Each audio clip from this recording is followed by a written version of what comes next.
उत्तर प्रदेश से हम गिने चुने 8-10 प्लेयर थे, तो वहां तक सब जो टैलेंट होता है वो पहुंच नहीं पाता है। क्या नया होगा पीकेएल से यूपीकेएल में?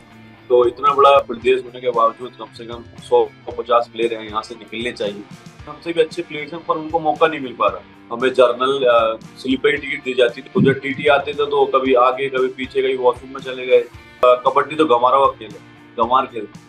पहली बार जहाज में कब बैठे थे? मोदी जी को लेके क्या विचार हैं आपके? पहली बार पीकेएल में हमने रेड कार्ड देखा था। सबका साथ सबका विकास होना।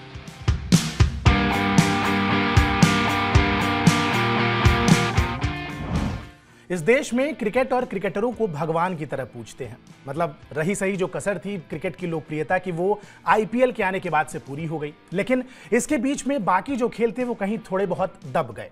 उम्मीद ये थी कि भाई बाकी कौन सा ऐसा खेल होगा जो आएगा और एकदम से लोकप्रियता छा जाएगा एक तरीके से इंडियन ऑडियंस के ऊपर। अचानक से 2014 में एक लीग आती है, नाम है प्रो कबड्डी लीग।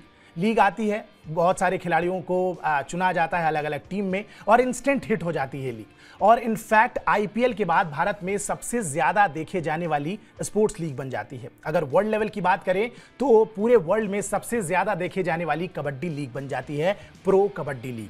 जब सीजन शुरू हुआ तो जो लोग कबड्डी को फॉलो करते हैं, कुछ सीनियर खिलाड़ियों को जानते थे, जैसे राकेश कुमार, अनूप कुमार, मंजीत चिल्लर, इनको तो लोग जानते थे। लेकिन अचानक से पहले ही सीजन में एक स्टार बॉय आता है और अपनी अटैकिंग रेडिंग स्किल की वजह से ना सिर्फ लोगों को अपना फैन बना देता है, बल्कि पूरे प्रो कबड्डी लीग के पोस्टर बॉय के नाम से भी जाना जाता है। आज वही पोस्टर बॉय हमारे साथ मौजूद है, राहुल चौधरी साहब हमारे साथ हैं और आज इनसे बातचीत करेंगे। राहुल भाई, कैसे हैं आप? मैं बहुत बढ़िया हूँ, आप कैसे हैं? मैं बिल्कुल शानदार। आज हमारी शर्ट भी ट्विनिंग है, बिल्कुल मैच कर रही है। पोस्टर बॉय, जब भी आपका इंट्रोडक्शन होता है तो ये चीज जरूर आती है कि the poster boy of pro kabaddi league. मतलब ये सुन के कैसा लगता है? क्योंकि बहुत बड़े बड़े खिलाड़ी थे जब आपने शुरुआत की प्रो कबड्डी लीग से ही। इनफैक्ट इस बात शुरू करते हैं, जब आपने शुरुआत की राकेश कुमार, अनूप कुमार, मतलब भारतीय टीम के कप्तान हुआ करते थे ये लोग। वहां पे आप अचानक से आते हैं तेलुगु टाइटंस की टीम से और बिल्कुल एक फैन बेस स्ट्रांग बन जाता है। यूपी के बिजनौर का एक लड़का जाता है और छा जाता है बिल्कुल। कैसा लगता है जब आपको ये बोला जाता है कि the poster boy of pro kabaddi league? क्योंकि बहुत बड़े बड़े नाम थे, उनके बीच से निकलना और इस मुकाम को छूना, इतने सारे रिकॉर्ड्स आपके नाम हैं, 1000 रेड पॉइंट्स आप क्रॉस कर चुके हैं और ऐसा बिल्कुल उंगली पे आप गिन सकते हैं जितने लोगों ने किया है। तो ये बहुत बड़ी बात है जो आपने किया है। कैसा लगता है जब आपको इस तरीके से इंट्रोड्यूस किया जाता है?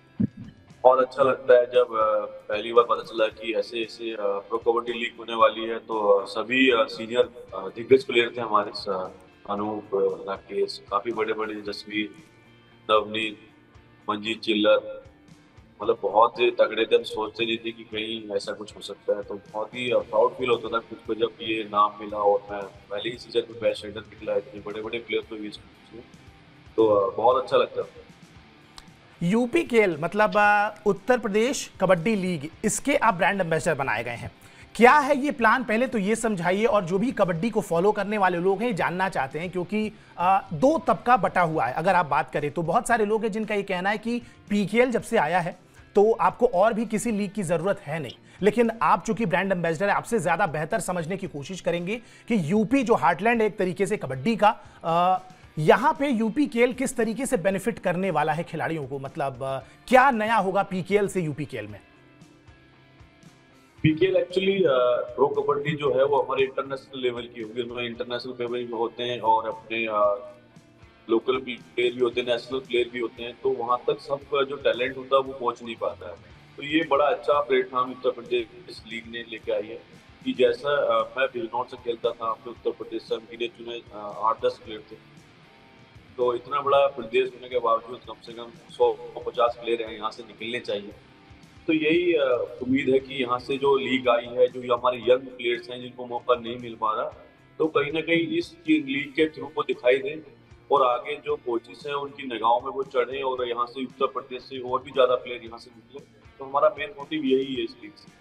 क्योंकि हमने एक चीज और देखा है राहुल भाई की, मतलब हरियाणा से बहुत सारे खिलाड़ी निकलते हैं, जबकि अगर आप पॉपुलेशन वाइज देखें, एरिया वाइज देखें, उत्तर प्रदेश बहुत बड़ा प्रदेश है। मतलब कई सारी कंट्रीज से भी बड़ा है हमारा उत्तर प्रदेश। लेकिन खिलाड़ियों के नाम पे हम उतने टैलेंट प्रोड्यूस नहीं कर पाते हैं। तो कहीं ना कहीं यूपीकेएल इस टैलेंट को भी प्रमोट करेगा एक तरीके से, जो दब के रह रहे हैं, क्योंकि कहीं ना कहीं टैलेंट बहुत है, स्काउटिंग नहीं हो पा रही है उनकी बेहतर तरीके से।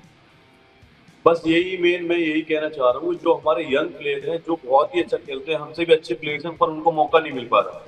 तो कहीं ना कहीं इस लीग होने के बावजूद उनको टीवी पे दिखाएंगे, उनको लेकर आएंगे, तो जितने भी हमारी टीम ओनर्स हैं प्रो कबड्डी के और जो नेशनल है इंटरनेशनल जो इवेंट है, तो उनको उनके अंदर की और जो जागरूकता है वो जागेगी और उनको लगेगा कि हाँ, कि हम भी कुछ कर सकते हैं। क्योंकि कुछ प्लेयर ऐसे होते हैं कि जो खेलते अच्छे हैं पर मौका ना मिलने के कारण वो हराश हो जाते हैं कि नहीं यार अब मुझे नहीं प्रैक्टिस करनी, कि नहीं हो पा रहा मेरे से।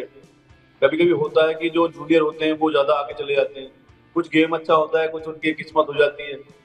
तो कहीं ना कहीं जो प्लेयर्स हमारे बचे हुए हैं और जो यंग हैं जो दिख नहीं रहे, आपको भी नहीं दिख रहे, हमें भी नहीं दिख रहे, तो हमारा ये मोटिव है इस लीग के थ्रू कि हमारे उत्तर प्रदेश से इतने प्लेयर निकले कि आने वाली प्रो कबड्डी लीग में कम से कम हमारे यहाँ से उत्तर प्रदेश से 100 या 150 प्लेयर हमारे यहाँ से खेले, तो हम कहें कि हमारे यहाँ और एक अकेला पोस्टर हुआ है नहीं कि और बहुत सारे पोस्टर हुआ यहाँ पे छुपे हुए।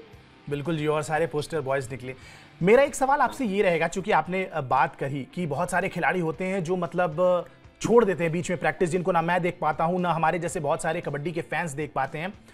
कबड्डी प्रो कबड्डी लीग जब तक नहीं आई थी, क्या फाइनेंशियली इक्विप्ड हो जाते थे खिलाड़ी? मतलब जब आपने शुरुआत की और नेशनल्स खेला और बहुत सारी चीजें खेली, लेकिन तब तक पीकेएल जब शुरू हो गया उसके बाद से बिल्कुल हमें पता है कि पैसे फाइनेंशियली जो है वो बेहतर हो गए खिलाड़ी जो पीकेएल वगैरह की लीग्स खेलने लगे। लेकिन उसके पहले अगर आप शायद घर में अपने बोले कि मैं कबड्डी खेलना चाहता हूं, नेशनल्स खेला है मैंने, ये तो क्या उससे आपकी रोजी रोटी या मतलब आप कहें कि इतना आपको मिल जाता था जब तक ये लीग शुरू नहीं हुई थी कि भाई आपकी रोजी रोटी बड़े आराम से चल जाए, जीवनी चल जाए किसी भी खिलाड़ी के लिए? मतलब तो लीग से पहले इतना अच्छा नहीं था एक्चुअली, जो जॉब लग जाते थे वही ठीक होते थे, बाकी किसी के पास इतना कुछ नहीं होता था। क्योंकि आप कहीं खेलने जाते थे, नेशनल भी खेलने जाते थे, तो हमें जर्नल स्लीपर की टिकट दी जाती थी, वो भी कंफर्म नहीं होती थी, तो बस हमें ही पता था ट्रेन में कैसे कैसे टीटी से बचा के, क्योंकि टिकट तो होता नहीं था, कंफर्म होती नहीं थी सीट, अब उसमें स्लीपर में चढ़ जाते थे। तो बड़ा,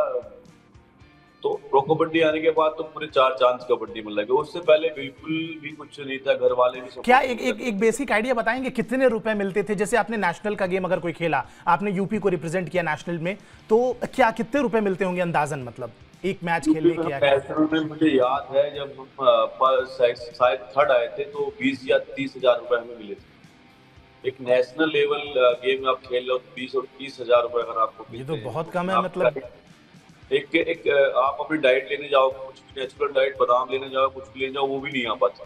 तो कहीं ना कहीं पैसे की, फाइनेंस की बहुत ज्यादा दिक्कत होती थी। आप कहीं ट्रैवलिंग के लिए जाते थे 10 बार सोचना पड़ता था यार ट्रेन से जाना है, और उसमें फिर टीटी से डर लगता था, क्योंकि उस टाइम इतनी वो होती थी कि पैसे टिकट लेने लायक भी नहीं होते थे कि हम कंफर्म करा दें। तो हम क्या करते, जर्नल की टिकट ली और चढ़ जाते थे। तो जब टीटी आते थे तो कभी आगे कभी पीछे, कभी वॉशरूम में चले गए, तो ऐसे ऐसे करके हम जाते थे। आफ्टर प्रो कबड्डी अभी लाइव बिल्कुल मतलब कि वीआईपी की तरह है, मतलब कि हमने सोचा नहीं था कि ऐसा कभी हमारे साथ होगा, ऐसा कभी थॉट ही नहीं आया। और उसके बाद जो घर वाले हैं, जो भी यंग प्लेयर खेले हैं, उनका बहुत ही अच्छा रिस्पॉन्स आता है कि उनके फादर उनको बच्चों को घर से भेजते हैं। हमने ये भी टाइम देखा कि जो सीबीएसई स्कूल होते थे हमारे, इंग्लिश मीडियम के होते थे, उसमें बोलते हैं कि कबड्डी तो गंवारों का खेल है, गंवार खेल, तो इनको खेले नहीं देते। पर प्रो कबड्डी ने ये साबित किया कि ये गंवारों गेम नहीं है, ये बहुत ही अच्छा गेम है अपने हिंदुस्तान का।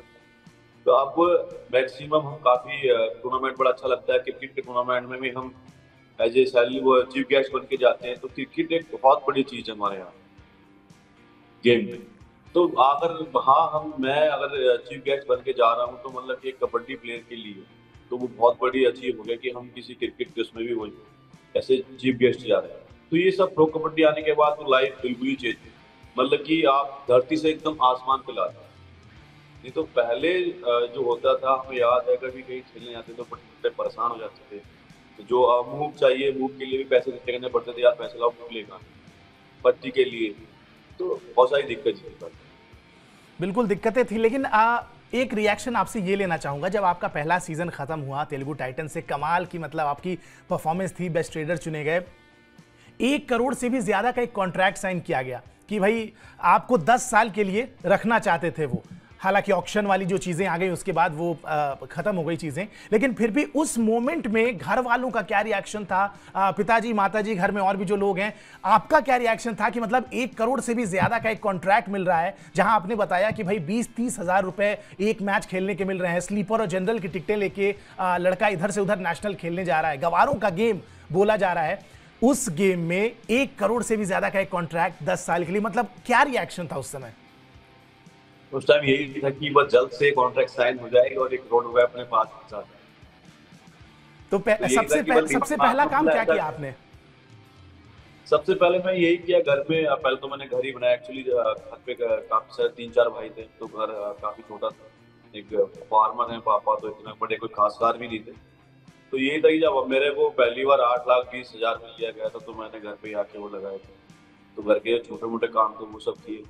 उसके बाद ऐसे धीरे धीरे पैसे बढ़ते चले गए, गेम में इंटरेस्ट बढ़ता चला गया, घर वालों की सपोर्ट भी मिल गई। पहले तो पापा जी बहुत पीटते थे कि पढ़ाई कर लो पढ़ाई कर लो, पढ़ाई होती नहीं थी क्योंकि पूरा फोकस जो गेम पे लगा दिया, कबड्डी पे, कि मतलब कि इसमें ही कुछ करना है। तो उससे जब बात आई पहले सीजन के बाद, बेस्ट रेडर निकला मैं, तो उस टाइम मेरा कुर्सी कहाँ थी पता ही नहीं। और उसके बाद जब मैं गाँव गया तो इतना बड़ा स्वागत हुआ कि पूरे बिजनौर की जनता ने बहुत ज्यादा प्यार दिया। और अभी पापा भी खुश करते हुए हैं। कि नहीं उसके बाद? पापा जी पूरे खुश हुए और फाइनेंस भी सही हो गया। उनको जाके मैं पैसे दिए, चेक को जो पैसे मिलते थे उनको दिए, उन्होंने घर का काम वाम कराया, पापा ही कराते हैं सब कुछ, हम तो कुछ नहीं करते क्योंकि बड़े हैं। तो वो बहुत ज्यादा खुश हुए। जब पहले ऑक्शन हुआ था 8,20,000 रुपए का हुआ था, मैं जो बोली हुई थी, तो उसमें कह रहे कि यार ये कैसे बिक गया, मतलब हमारे बिना कैसे बिक गया। हमने कहा कि हमें इतना वो पता नहीं क्या बोलने क्या नहीं, तो मैंने कहा कि 8,20,000 मेरी माल बोली लगी और मैं फला फला टीम में गया हूँ। बोला ऐसे कैसे बिक गया तुम्हारे को, तो उनका मतलब अलग ही सोच। उनको भरोसा ही नहीं हुआ बिल्कुल, ऐसा कैसे हो सकता है? तो गांव वाले कुछ थे जो सर्च कर रहे थे कि हाँ यार इसने लिया, ये है वो है, तो चलता है। तो बड़ा अच्छा लगा जब मेरे को पहले सीजन और पहले सीजन में मैं बहुत अच्छा खेला, कि मुझे इतनी उम्मीद भी नहीं थी कि इतने बड़े बड़े नामों में तू इतना अच्छा कर पाएगा। पर सब किस्मत थी और मेरी मेहनत थी और पब्लिक का प्यार। रनिंग हैंड टच मतलब जो पहले 5 साल मैं सीरियसली बता रहा हूं, मैंने बहुत दिल से कबड्डी को फॉलो किया है। मेरे घर में भी, मैं भी यूपी से ही बिलोंग करता हूं, गोरखपुर से, तो मेरे घर में भी कबड्डी को लेके एक बड़ी फैन फॉलोइंग थी। मेरे चाचा वगैरह बहुत ज़्यादा देखते थे, और जब पीकेएल शुरू हुआ तो मैं बहुत ज़्यादा खिलाड़ियों को नहीं जानता था, लेकिन चाचा वगैरह ने मुझे भी बताया कि भाई ये खिलाड़ी हैं। रनिंग हैंड टच एक ऐसी चीज़ थी जो आपका सिग्नेचर मूव हो गया था। मतलब अगर मुझे याद है बहुत सारे मुकाबले होते थे, लास्ट की 40 सेकंड बचे हैं और अगर आपको 2 रेड कंप्लीट करानी है तो भाई राहुल चौधरी को भेज दो, 10 सेकंड में आप जाते थे, रनिंग हैंड टच करके और वापस आ जाते थे। कैसे होता था ये, और मतलब कैसे आपने इस स्किल को डेवलप किया, क्योंकि ये कमाल की स्किल थी जो देखने में बहुत मजा आता था एज ए व्यूअर। एक्चुअली मैं पहले कबड्डी खेलने से पहले, जब तो मैंने कबड्डी के स्टार्ट नहीं किया, उससे पहले मैं रनिंग करता था, एक फौज की तैयारी करता था। तो एज ए ट्रायल चल रहा था, फिर मैं कबड्डी में आया। तो ऐसा पहला रेडर था मैं जो कि बोथ साइड से मैं रनिंग कर रेडिंग स्टार्ट बोथ साइड से, बिल्कुल। हाँ जी। तो उसका मुझे बहुत ज्यादा बेनिफिट मिलता था, क्योंकि मैं अगर राइट साइड से चलता था तो पीछे से जो टीम निकलती थी, जो कवर डिफेंस आता था, तो मैं टर्न करके उसको स्पीड से रनिंग से उसको टच कर देता, जिससे कि पीछे वाला मेरे को पुश ना कर पाए। तो ये मुझे बहुत ज्यादा अच्छा भी लगता था। मुझे सबसे ज्यादा 4-5 की जो रेडिंग होती थी उसमें दौड़ा दौड़ा के जो टच करना पड़ता, उसमें बड़ा अच्छा मजा आता है। मतलब कमाल, नो डाउट। मेरी तो जो मेमोरी रही है बहुत शानदार रही है। मतलब स्टार्टिंग डेज का जो राहुल चौधरी था उसको देखने में इतना मजा आता था कि आप पूछो मत। मैं यूपी से हूं और उस समय तो हमारी कोई टीम भी नहीं हुआ करती थी, बाद में यूपी की टीम आई पीकेएल में, लेकिन उस समय भी तेलुगु टाइटंस को सपोर्ट करने का मन बिल्कुल करता था क्योंकि राहुल चौधरी उस टीम में थे। खैर, अच्छा एक बात, अब आप 30s में घुस चुके हैं अपने उम्र वाइज, अब उस समय आप 20s में थे, अब 30s में आ गए हैं, और जो रनिंग हैंड टच जिसकी आपने बात की, पहले raider, left right, left corner, दोनों कॉर्नर आप दौड़ते रहते हैं, स्टैमिना वगैरह भी बहुत ज़्यादा लगता है, फिटनेस भी बहुत ज़्यादा ज़रूरी है। जो नए लड़के आ रहे हैं, कहीं ना कहीं बहुत शानदार टैलेंट आ रहा है भारत में, उनकी वजह से कहीं ना कहीं एक ऐसा क्रिएट हो रहा है क्या कि मतलब धीरे धीरे फॉर्म में भी डिप आ रही है आपके, total number of red points की अगर बात करें वो भी धीरे धीरे कम हो रहा है, तो मतलब क्या हम सेकंड इनिंग की तरफ बढ़ रहे हैं राहुल चौधरी के करियर के? ये बिल्कुल ऐसे एक्चुअली टाइम पीरियड होता है हर चीज का। आप जब आप गेम में होता है, मैं 2012 से कंटिन्यू उत्तर प्रदेश टीम के कैप्टन में नेशनल खेल रहा हूँ, काफी टाइम से खेल रहा हूँ। मैक्सिमम प्लेयर आज तक इतने खेले भी नहीं है, कोई 5-6 साल खेलता है। पर इसमें कहीं ना कहीं ये दिक्कत आ जाती है, जैसे कि हम कहीं प्रैक्टिस में कहीं ना कहीं चूक कर देते हैं। अगर आप कंटिन्यू प्रैक्टिस और अपने ग्राउंड से जुड़े हुए हो तो आप परफॉर्मेंस आपकी 35-36 साल तक चली जाती है। और जैसे ही आपकी परफॉर्मेंस थोड़ी थोड़ी आप ग्राउंड से हट जाओगे कि नहीं यार आज प्रैक्टिस नहीं करनी है, क्योंकि जब हम यंग होते हैं, जब हमें कोई टारगेट नहीं मिलता और जब टारगेट के लिए कामयाब होने के लिए हम प्रैक्टिस करते हैं तो दिन रात प्रैक्टिस करते हैं, दिन रात वही सोचते हैं। तो इसमें कहीं ना कहीं ऐसा हुआ है कि ऐसे ही सेलिब्रिटी बन गए, तो कहीं ना कहीं इधर अदर कभी यहाँ चीफ गेस्ट, कभी कभी वहाँ चीफ गेस्ट, तो उसमें डाइटिंग का, रेस्ट का, प्रैक्टिस का कहीं ना कहीं वो मिस हो गया। वो धीरे धीरे धीरे वो बॉडी हैवी होती चली गई, तो कहीं ना कहीं वो परफॉर्मेंस में आ जाता है। तो अगर आप कंटिन्यू अगर प्रैक्टिस में रहते हो तो मानता हूँ कि थोड़ा बहुत 19-20 होगा, इतना ज्यादा नहीं होगा। पर अभी हाँ, मेरा भी ऐसा कुछ नहीं है। अभी 1-2 साल खेल के मुझे खुद ही छोड़ दो।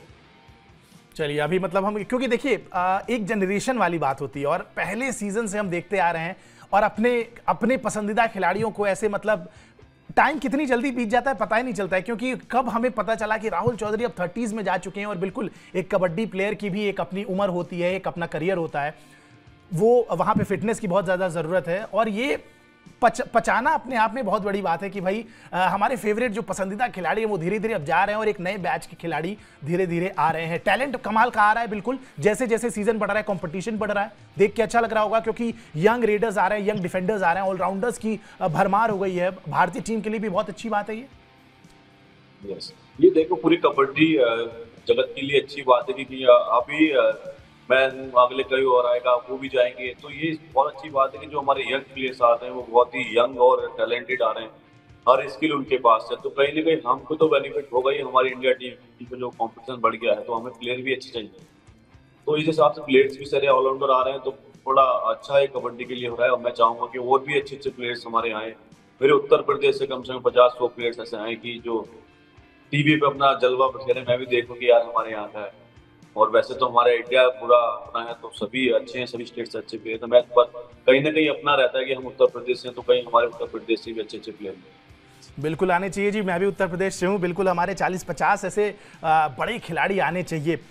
एक सवाल मेरा ये रहेगा कि मतलब टीम जब आप स्टार बॉय बन गए कबड्डी में, खूब लगातार बैक टू बैक 3-4-5 सीजन आपके कमाल के गए, इंडियन टीम का सफर कैसा था? क्योंकि जब आपने ज्वाइन की होगी इंडियन टीम तो वहां पे अगेन बड़े बड़े नाम, अजय ठाकुर से आपकी बहुत शानदार दोस्ती है, बहुत अच्छी गहरी दोस्ती है कबड्डी के सर्किट में अगर बात करें।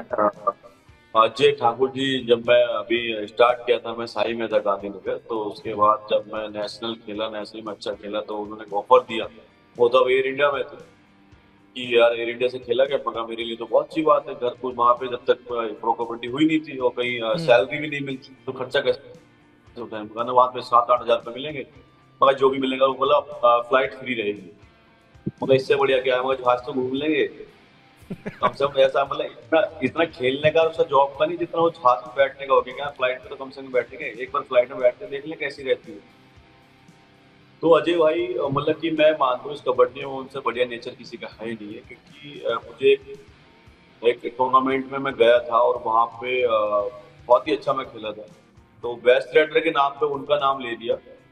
उस बंदे ने ऊपर जाके ये बोला कि इस बेस्ट रेडर जो है वो रहा।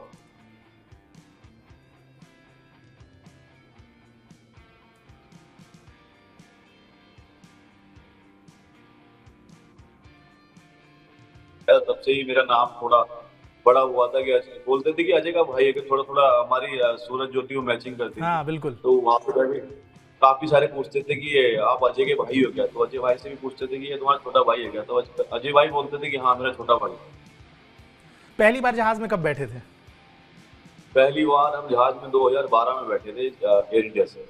यही इसी टूर्नामेंट जिसकी आपने बात की? हाँ हाँ, और उसमें डरने नहीं है कहीं साउथ में मंगलोर की शायद शायद था कोई टूर्नामेंट या इंडिया कैंप लगा था, तो तब मैं इससे फ्लाइट से गया। तो मैं उसमें डर भी गया था, बैठा था, मौसम थोड़ा खराब था, उसमें फ्लाइट नीचे ऊपर हुई तो मैं तो एकदम से डर गया, पता नहीं क्या होगा। टर्बुलेंस में डर गए आप हैं? हाँ, वो मौसम बहुत ज्यादा खराब था उसे, और बहुत ही अजीब सा गट गट सी आवाज आ रही थी, एकदम सडनली नीचे जा रहा था फ्लाइट, तो ऐसा लगता था कि आज तो हो गया काम। आज तो हो गया काम। बस तो फ्लाइट हो गई। चलिए जी, अब कबड्डी में 2 पाले होते हैं। मैं भी अपने इंटरव्यू के दूसरे पाले में बढ़ता हूं। आपने पॉलिटिकल पार्टी ज्वाइन किया, आरएलडी ज्वाइन किया आपने, तो पर हम उसको लाइक करते हैं। लाइक करते हैं तो मतलब वोट दे दिया आपने इस बार? यस। वोट दे दिया कि कौन से हाँ जी। चरण में पड़ा आपका वोट? ये हमारा फर्स्ट चरण में था और जिस अच्छा, टाइप पहले का चरण वोटिंग में ही। किया हमारा पहले चरण में अच्छा, था बिजनौर तो से। अब जब जैसा कि बट आपने खुद ही बोल दिया कि भाई 1-2 साल और खेलेंगे, उसके बाद करियर को रेस्ट देंगे, तो अब इतनी पॉपुलैरिटी हो ही गई है, यूपी केएल के लिए आप ब्रांड एम्बेसडर बन ही चुके हैं, यूपी में पॉपुलैरिटी बढ़े जा रही है, भारत में क्या इंटरनेशनल लेवल पे राहुल चौधरी को कौन नहीं जानता है, जो भी कबड्डी को जानने वाला है बिल्कुल जानता है। तो पॉलिटिक्स में जाने का क्या इरादा है, मतलब पॉलिटिक्स में जाया जा सकता है ऐसा? राहुल चौधरी आने वाले समय में हमें लोकसभा हाँ, आने वगैरह लड़ते वाले देखेंगे? या बिल्कुल बिल्कुल हो सकता है, कुछ भी नहीं है इसमें, कोई डाउट नहीं है। अगला मैं सोचा कि आगे कहीं ना कहीं कोई जाके भी समाज सेवा करूँ, क्योंकि प्लेयर्स का जो हार्ड होता है वो बहुत ही क्लियर होता है। और वो चाहता है कि मैं, और जैसे कि मैं अपने बिजनौर से अकेला निकला तो मैं चाहता हूँ मेरे बिजनौर से और भी निकले, और जो जो कमियां हैं बिजनौर में वो पूरी करी जाए, कि स्टेडियम वगैरह बनवाया जाए, क्योंकि अभी तक हमारे उत्तर प्रदेश में डिस्ट्रिक्ट बिजनौर में एक स्टेडियम है, वो भी बहुत छोटा है, वहाँ पे कोई फैसिलिटी नहीं है इतनी ज्यादा। तो कहीं ना कहीं अपने आगे आऊंगा तो जो प्लेयर्स है उनको दर्द समझ पाऊंगा, कुछ उनके लिए कर पाऊंगा। तो वो आने वाला समय है, उसमें कुछ नहीं कह सकते, समय के साथ चलना पड़ता है। अगर ऐसा भविष्य में ऑफर मिला तो जरूर उसको करते हैं। चलिए जी, जरूर करेंगे, लेकिन जब ऑफर मिलेगा उस समय बात करेंगे। लेकिन फिलहाल मतलब सरकार से क्या उम्मीदें हैं, खासकर यूपी सरकार की बात करेंगे अगर, तो कबड्डी को लेके देखिए, और क्या बेहतर किया जा रहा है मतलब हमारे प्रदेश में? क्योंकि आपने कहा कि आप चाहते हैं कि और भी राहुल चौधरी यूपी से निकलें, बिल्कुल ये बहुत जरूरी बात है क्योंकि इतना काफी बड़ा प्रदेश है हमारा। देखो, जब से हमने खेलना स्टार्ट किया था और अभी तो जो सरकार चल रही है माननीय योगी जी ने, काफी पहली बार ऐसा हुआ है कि हमारे यहाँ गैजेटेड ऑफिसर हमारे उत्तर प्रदेश में दिए गए, जिसमें कि कबड्डी से हमारा एक प्लेयर अर्जुन, उसको भी दी गई। तो कहीं ना कहीं ये हमारे यूपी ने जो गवर्नमेंट है उसने बहुत ही अच्छा किया है। ठीक है, यूपी गवर्नमेंट से आप खुश हैं, मतलब कबड्डी के मामले में ठीक ठाक किया, आपको ऐसा कहना है। मोदी जी को लेके क्या विचार हैं आपके, क्योंकि अभी इलेक्शन चुनाव चल रहा है और आरएलडी जिसको आप पसंद करते हैं वो एलआई है यूपी में बीजेपी की, तो कहीं ना कहीं मोदी जी से भी आपका संपर्क बिल्कुल हो जाएगा जब भी आप हाँ कर देते हैं टिकट के लिए।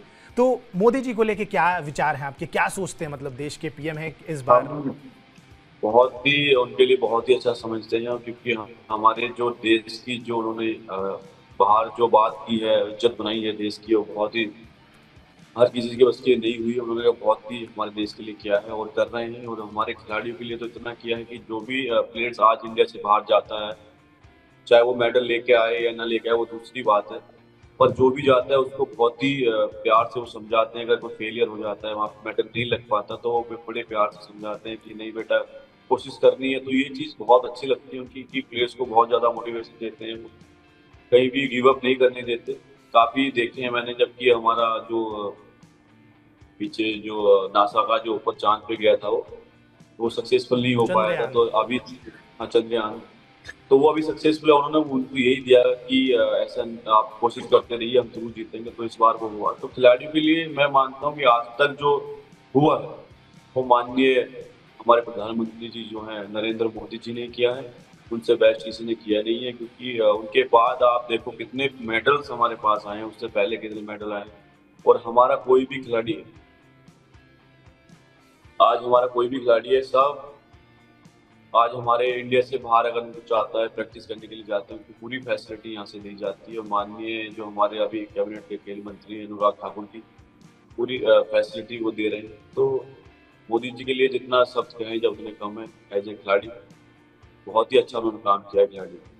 बिल्कुल, तो अनुराग ठाकुर जी के संपर्क में हैं आप, क्योंकि यूपी केएल कहीं ना कहीं हो रहा है और अब बड़े लेवल पे आप इसको ऑर्गेनाइज भी करने वाले हैं, यूपी से बड़े बड़े खिलाड़ी भी आएंगे, तो यहाँ भी आपको कहीं ना कहीं सरकार की ज़रूरत पड़ेगी, क्योंकि ज़्यादा बेहतर और यूपी केएल को जितना ज़्यादा आप एक्सपैंड करेंगे, जितना बड़ा बनाएंगे, उतना यूपी के लिए बहुत अच्छा है और उसके लिए कहीं ना कहीं सरकार की ज़रूरत तो पड़ेगी। मुझे लगता है अनुराग ठाकुर जी से बिल्कुल, हम इसमें बातचीत हुई यही आपकी? चाह रहे हैं कि हमारे ये अभी बातचीत शायद नहीं हुई हमारी, अभी जाएंगे माननीय योगी जी से अपील करेंगे, क्योंकि हमारे स्पोर्ट्स में बहुत ज्यादा दिलचस्पी हमारे सीएम साहब रखते हैं।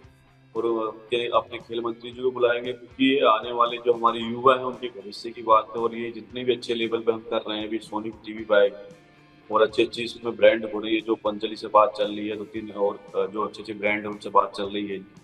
तो उनको लाने के बाद इसमें और भी अच्छा हो जाएगा और उनकी सपोर्ट मिलेगी, तो हमारे जो बच्चे हैं जो घर पे पड़े हैं, जो हिम्मत हार गए, तो मेन मोटिव यही है, जो हिम्मत हार गए हैं, कि हिम्मत हारने के लिए जितने भी आप कोशिश करते रहनी चाहिए जब तक आप सही नहीं होते। तो यही रहेगा कि माननीय योगी जी इसको लेकर जाए, उनसे ओपनिंग कराई जाए, उनसे इसकी बात की जाए और वो इनमें हमारा साथ दें। तो ये हमारी कबड्डी के लिए, उत्तर प्रदेश के लिए बड़ा अच्छा होगा। बिल्कुल जी, अच्छा तो बिल्कुल होगा क्योंकि मैं भी यूपी से हूँ, मैं खुद ये चाहता हूँ। एक जाते जाते एक आखिरी सवाल आपसे ये लेंगे, अमित राठी वाला वो केस क्या हुआ था? पहली बार पीकेएल में हमने रेड कार्ड देखा था और आपको वो एक किक लगी थी, सुपर किक उस समय उसको कह रहे थे, लेकिन उसके बाद थोड़ा हीट ऑफ द मोमेंट में वो ज़्यादा हो गया, रेड कार्ड मिला उनको। उस इंसिडेंट पे एक बार प्रकाश डालिए थोड़ा सा, क्या हुआ था वहाँ पे एग्जैक्टली? क्योंकि पहली बार एज अ व्यूअर हमें भी पहली बार देखने को मिला है ऐसा कुछ टीवी पे। ऐसे बैंगलोर के साथ मैच चल रहा था, बैंगलोर और तेलुगु भाई साहब हमारे सीनियर प्लेयर थे काफी। तो मैंने एंकल पकड़ा, तो एंकल वो छुड़ा के चले गए। तो जैसे ही मैं उठा, तो वो एक्चुअली क्या होता है, झटका मारते हैं छुड़ाने के लिए, तो वो स्लो मोशन में बहुत तेज लगता है, तो कहीं ना कहीं मेरे को हिट हो जाती है कि, तो उसमें रेफरी उसको देखते हैं कि डेंजर जोन हो गया है। तो जिससे कि वो रेड कार्ड देना बहुत अच्छा होता है, क्योंकि अगर आप पहली वार्निंग दे देते हैं तो फिर प्लेयर एज ए प्लेयर्स की तरह खेलते नहीं, तो फिर ज्यादा तोड़ फोड़ हो जाती है वहां पे। तो मुझे बाद में पता चला कि इनको रेड कार्ड था। लेकिन वो पहली बार हमने देखा, बड़ा शॉकिंग था हमारे लिए क्योंकि वो चीज़ देखना। खैर राहुल भाई, अब आगे क्या, मतलब पॉलिटिक्स की हमने बात की, एक आधा साल अभी तो as a proper professional player आपका करियर अभी आगे बढ़ेगा, उसके बाद क्या सोचा है? जिंदगी किधर, किस तरफ जाएगी, क्या करेंगे, क्या सोचा है अपने बारे में? बस यही है कि जो अपने अंदर टैलेंट है, जो हमारे यंग प्लेयर्स हैं, उनको ऊपर लेके आना है, उनको अपनी जो स्किल्स हैं उनको देनी है, और जो अपने युवा है ना, युवाओं को आगे लेके आना है, जिससे कि हमारे देश का और हमारे खिलाड़ियों का और हमारी कबड्डी का वर्चस्व बना रहे और आगे हमारी कबड्डी बढ़ती जाए। एक से एक प्लेयर यहाँ से निकले, तो यही मेन मोटिव है मेरा, कि जैसे ही रिटायरमेंट अगर मैं गेम से लेता हूँ, तो कहीं ना कहीं समाज सेविक और जो समाज जुड़ जाने के लिए, क्योंकि घर पे आप खाली बैठने से कुछ नहीं होता। जो आपके अंदर टैलेंट है, तो वो हमेशा अपने जो छोटे हैं उनको हमेशा सिखाना चाहिए। अगर मेरे कोई स्किल मेरे पास अच्छी है, तो अपने जो युवा प्लेयर्स हैं, जो अपना जो गलत राह पे चल रहे हैं, उनको सही राह पे लेकर आना है और उनको अच्छे प्लेयर बनाना है, उत्तर प्रदेश अच्छे प्लेयर बनाना है, और आगे ऐसी समाज सेवा करते रहेंगे। तो रिटायरमेंट की बात की, मतलब अगर जो आप राहुल चौधरी के फैंस हैं उनके लिए अगर आप ये बता सके कि क्या दिमाग में फिर भी सोचा है, राहुल चौधरी कब रिटायरमेंट लेंगे? मेरा मोटिव है, अभी जो वर्ल्ड कप आ रहा है, तो मेरा टारगेट ये है कि मैं अपनी परफॉर्मेंस को बरकरार रखते हुए वर्ल्ड कप एक बार इंडिया को खेलूँ, और अपनी जो खेल के उसमें मेडल लेके, और फिर अपना अच्छी तरीके से जय हिंद जय भारत कर दूँ। मैं कबड्डी से नमस्ते कर लूँ कि मैं अब संन्यास ले रहा हूँ, कि अब मेरे बस की बात नहीं है, काफी खेल लिया हूँ, इतना आज तक वैसे कोई खेला नहीं है, और भगवान की बड़ी कृपा रही है कि भी मेरे को इतनी कोई इंजरी नहीं हुई, सीरियस इंजरी कभी नहीं हुई है। तो ये भी कहीं ना कहीं मेरे लिए बहुत अच्छी बात है। और फैंस को यही कहूंगा, जैसे प्यार मुझे करते हैं, ऐसे ही अपने जो जूनियर प्लेयर्स आ रहे हैं उनको प्यार करें, और अपनी कबड्डी को प्यार करें। कबड्डी को अभी तक बहुत आगे लेके जाना है, तो इनमें सभी फैंस हैं उनका, आप सबका प्यार, ये मीडिया का, सभी का साथ चाहिए। सबका साथ सबका विकास हमारा कहना है। चलिए जी, बिल्कुल। तो वैसे ही एक कबड्डी में सबका विकास, बिल्कुल जी, यूपी खेल आ रहा है, उससे और विकास, बिल्कुल कबड्डी नेक्स्ट सबका लेवल पे जाएगी। विश्वास, सबका विश्वास, बिल्कुल, बहुत बढ़िया, क्या बात है। आपने बहुत सारे हिंट भी दे दिए कहीं ना कहीं हमें। सबका विश्वास। बिल्कुल, आपने बहुत सारे हिंट हमें दे दिए कहीं ना कहीं कि आगे राहुल चौधरी क्या करने वाले हैं। एक एक मलाल रह जाता है बस कि इंडिया के लिए खेला है लेकिन कभी कप्तानी करने का मौका नहीं मिला, इस चीज का मलाल है। या नहीं नहीं, ऐसा कुछ मलाल नहीं रहता, क्योंकि मैं 2014 में जब पहला बीच एशियाड खेलने गया था, तो एज ए कैप्टन गया था। बस मेरा ये है कि मैं एक्चुअली जब भी मैं इंडिया से बाहर गया, तो मुझे खेलने का मौका बहुत कम मिला है। जैसे कि मैं नेशनल में बेस्ट बैटर निकला, प्रो कबड्डी का बेस्ट बैटर, और तो ये कहीं ना कहीं मलाल रहता है कि मैं अगर इंडिया से बाहर कोई भी टूर्नामेंट खेला, तो मुझे 100% खेलने को मौका नहीं मिला। कभी एक रेड मिली है, कभी मैच अगर चल रहा है, खराब चल रहा है, तो उसमें बाढ़ दिया। तो ये कहीं ना कहीं दिमाग में रह जाता है कि जैसे मैं नेशनल बहुत अच्छा खेल रहा हूँ, बेस्ट रेडर निकला हूँ, लोकल टूर्नामेंट में बेस्ट रेडर निकला हूँ, तो वहां जाके मुझे मतलब एक्स्ट्रा में बैठा देते, तो वो कहीं ना कहीं मेरे को थॉट रहता है कि यार नहीं, मुझे हमेशा प्लेइंग 7। और मेरा थॉट यही है कि जब तक मैं खेलूँ, प्लेइंग 7 खेलूँ, मैं तो फिर रिटायरमेंट। चलिए जी राहुल भाई, the poster boy of PKL, हम तो इसी चीज से जानेंगे क्योंकि हमारी जो मेमोरी रही है आपको लेके वो यही रही है। एकदम मैं भी अपने स्कूल डेज में हुआ करता था जब पीकेएल शुरू हुए। खैर मजाक मजाक में 10-11 सीजन्स बीत चुके हैं, लेकिन फिर भी हमारे लिए पोस्टर बॉय राहुल चौधरी ही रहेंगे। वो रनिंग हैंड टच किसी को नहीं भूलने वाला है, सबको याद है, चाहे आप 1 साल बाद 2 साल बाद जब भी आप रिटायरमेंट ले लें, लेकिन रनिंग हैंड टच और राहुल चौधरी का जो एक ऑरा बन गया था प्रो कबड्डी लीग में, वो कोई कभी हटा नहीं सकता है। उम्मीद यही करेंगे कि आने वाले जो खिलाड़ी हैं उनको भी इसी तरीके से प्यार और मोहब्बत मिल जाए, दी जाए दर्शकों द्वारा, जैसा राहुल चौधरी को मिली है स्टार्टिंग डेज में, उनके स्टार्टिंग करियर में। हमसे बातचीत करने के लिए राहुल भाई बहुत बहुत शुक्रिया। आपके सामने थे राहुल चौधरी, भारत के खिलाड़ी कबड्डी के। बहुत शानदार, बहुत बहुत धन्यवाद, आप हमारे साथ जुड़े। Thank you.